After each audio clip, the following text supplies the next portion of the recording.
इस अनुग्रहित सुबह में जो परमेश्वर का दान है, अपने भरे हुए हृदय और आत्मा से परिपूर्ण होकर परमेश्वर की महिमा करें। प्रेरित पतरस द्वारा लिखित पहला पतरस 3 अध्याय का 1 और 7वां वाक्य। पहला वाक्य पत्नियों के लिए इस प्रकार लिखा है, हे पत्नियों, अपने पति के अधीन रहो, जिससे यदि उनमें से कुछ वचन का पालन न करते हों तो वे तुम्हारे पवित्र और सम्माननीय चाल चलन को ध्यानपूर्वक देखकर वचन बिना ही अपनी पत्नियों के व्यवहार से जीत जाएं। इसी प्रकार 7वां वाक्य पतियों के लिए इस प्रकार लिखा है, हे पतियों, तुम में से प्रत्येक अपनी पत्नी के साथ समझदारी से रहे, उसे निर्बल पात्र जाने, क्योंकि वह स्त्री है। वह जीवन के अनुग्रह में से संगी वारिस जानकर उसका आदर करें, जिससे तुम्हारी प्रार्थना में बाधा ना पहुँचे।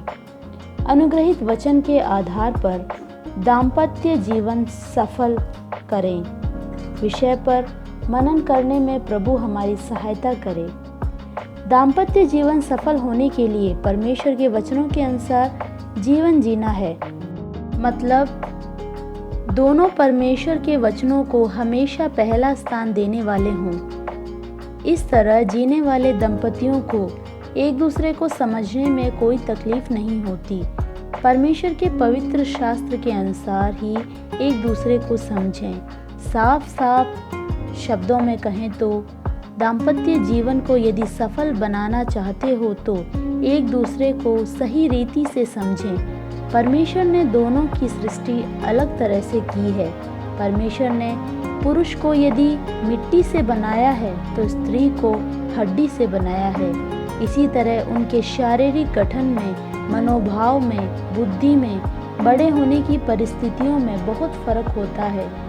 आपस में समझने और समझाने जब जाते हैं तो कई बार बातें गंभीर हो जाती हैं। इसीलिए एक दर्पण के समान परमेश्वर के वचन के सामने आपस में एक दूसरे को समर्पित करें। कैसा बनना है इसका निर्णय होते ही परमेश्वर के वचन के सम्मुख दोनों एक साथ आगे बढ़ जाते हैं। उदाहरण दें तो वचन पत्नियों से कहता है कि अपने पतियों के अधीन रहो, तो पत्नी को खुद यह स्वीकार कर उस वचन का पालन करे तो वह अपने आप अपने पति के अधीन हो जाती है।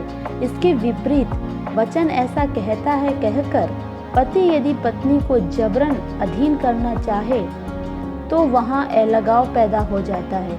किसी ने ऐसा कहा है कि परमेश्वर ने पुरुष को मिट्टी से बनाया है, इसीलिए उसको नर्म किया जा सकता है, पर स्त्री को हड्डी से बनाया है, इसीलिए यदि आप उसे अधीन करना चाहो तो आपका परिश्रम व्यर्थ होगा।